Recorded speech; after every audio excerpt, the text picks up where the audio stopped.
Today we're at Pippa's Innersense Yoga. We're going to take a peek into the world of yoga, see what happens. I'm going to attempt to do some, and I'm not a yoga person, so that's going to be interesting. A lot of people think it's all about mobility, but it's so much more than that. So we're going to meet Pippa herself and some of the fantastic yoga enthusiasts. Hi Pippa, thanks for letting us come and do your yoga class. Oh, you're most welcome. This is going to be a very interesting experience. Now with yoga, you've got hatha yoga, you've got laughter yoga, and you've got hot yoga, and you do Iyengar yoga. Can you sort of talk us through all the different types of yoga? Oh, well, it's all yoga, but over the years we've got so many different kinds that suit different people. So I do hatha yoga, which is the classic yoga, which is, hatha means sun and moon, so opposites interrelating, coming together, mind and body, breath and spirit. And the Iyengar part is where you're more aligned, not worried, but concerned about your alignment and getting your body into the right sort of position. And for that we use props so that people can experience what it's like to be in that pose.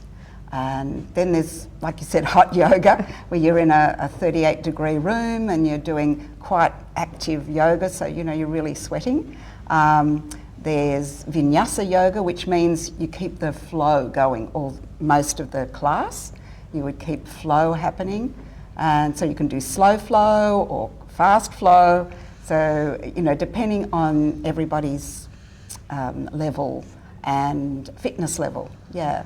There's so many different kinds. So you said in Iyengar you use props, so it's not feather dusters and things. So what kind of props do you use? I'm sitting on one right now. A yoga block. Yes.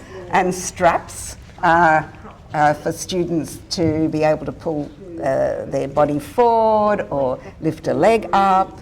So if they're not happy doing it, if they're doing it and they're finding it difficult, we use a strap or a chair if people need to use a chair. What you're saying is that if you've got limited mobility, which most of us do as we get older, you've got devices that will help you to do yoga in a chair or to work within your own limitations.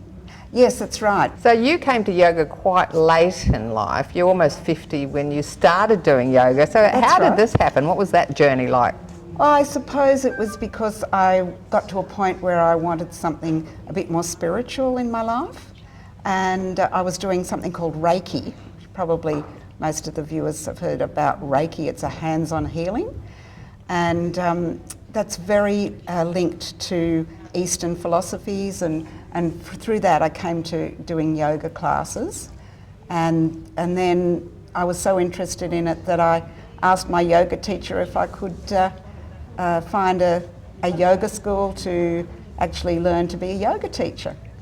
And she took me on, so that was wonderful. So what would you say to someone who's over 50 and they've never ever done yoga, and they'd like to know more about it, like to give it a go? What would you say to someone later in life trying it out? I would tell them to just come and try it out and to listen to their own body and to be careful of any injuries they have. So you can modify according to people's limitations and injuries, etc. Yes. So what happens with the beginner when they come for the first time? Do you have like a special beginner's session? Well, in this area we don't have everybody mixes together, and I just try to give new people modifications and ask them to use a chair if they need to at the beginning.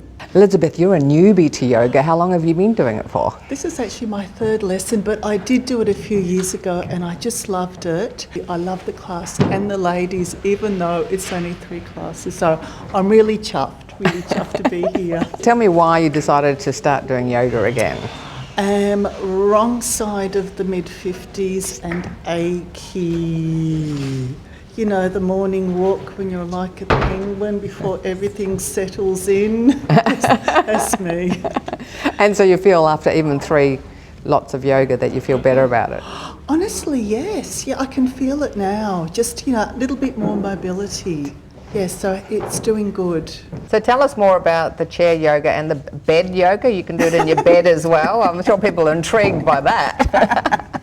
Well, if you're breathing, you could say you're doing yoga. So you can do your breathing exercises in bed. You can do your stretching. You know, when you wake up in the morning and you have a good stretch over your head and turn on one side and turn to the other, you can do that in your bed. You can bring your knees up towards your chest and stretch out. So there's and lift your arms up towards the ceiling and open your heart area up. There's so many things you can do. Even lying in a bed. Talking about the breathing, now this is a very important part of yoga and it's sort of part of a meditative practice. Can you talk us through the mindfulness meditative breathing aspect? Yeah, well, we all are breathing, yeah? I hope so. So we can use the breath as a meditation. So you can focus on a part of the body and you can breathe in and out and just get that focus on something you've always got with you. And then there's different forms of what's called pranayama, which is the control of the breath. And you can do kapalbhati, it's called, which is like a snap of the belly in. You breathe in and then you snap it out. And this is called, it's actually the shining skull breath. Okay, let's take a nice couple of deep breaths in and out.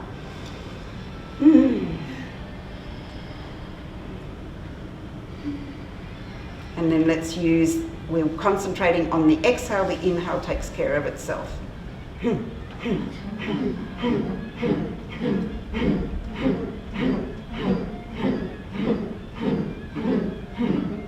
And even when we're doing laughter yoga, you're using that sort of energy, pulling in the belly without even thinking about it.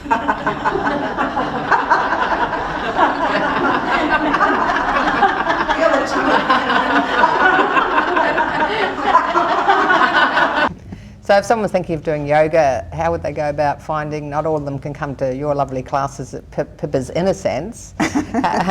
If someone's a bit mature in particular, how would you suggest they find an appropriate yoga class? Well, they could look at their neighbourhood houses or their community centres. A lot of those centres run yoga classes. I suppose you could ask your local council where these centres are. Also gyms. A lot of gyms now run yoga classes, and some of them run yoga classes for older people. And I understand you also do yoga by Zoom, don't you? Or live stream it. Yeah, we do. Yeah, that's right. Even this morning, because some people don't want to come into the club or they can't come for physical reasons, also because of COVID, we do a Zoom as well as the class face to face. Come on, give it a go. You've got to try it a few times. Don't just come once and say, oh no, my back hurt. Or I think you have to come back and, do it again. Give it some time, yes. And it's a great exercise, it's a great mind exercise too, mind and body. So what would you say to a bloke sitting at home thinking, oh, I don't know about yoga? Give it a go, try.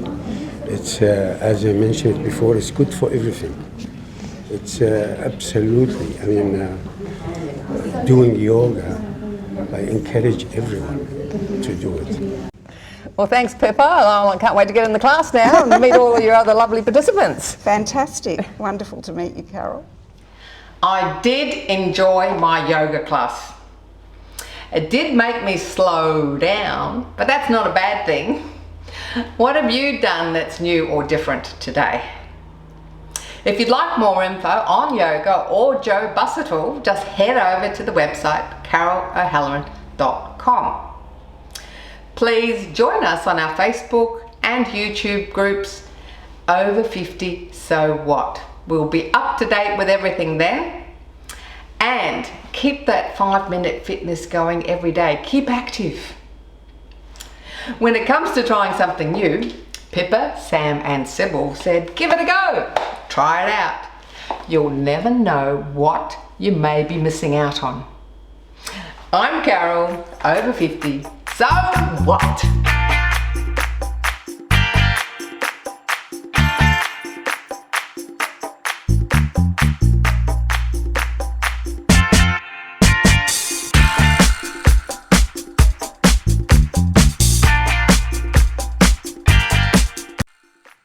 Thanks for watching our TV show. Be sure to hit subscribe and then you'll never miss an episode.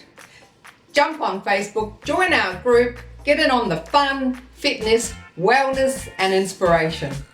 I'm Carol, over 50, so what?